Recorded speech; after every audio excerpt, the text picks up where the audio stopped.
На вулиці Анкудінова в Ужгороді капітальні ремонтні роботи. Проект масштабний, кажуть в мерії. Не тільки асфальтують, а й розширюють дорогу, змінюють бордюри. Крім того, тут повністю замінять зливоприймальну систему та каналізаційні решітки, викладуть плиткою тротуари.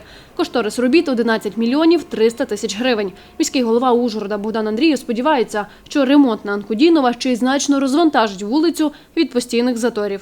У 2018 році ми завершили капітальний ремонт площі Кирпи. У 2019 році ми продовжили капітальний ремонт вулиці Станційної. І зараз ми продовжуємо цей рух далі в сторону з вулиці Шумної, яку ми також завершили ще у 2018 році. І фактично це буде як кільце, таке серединне в нашому місті.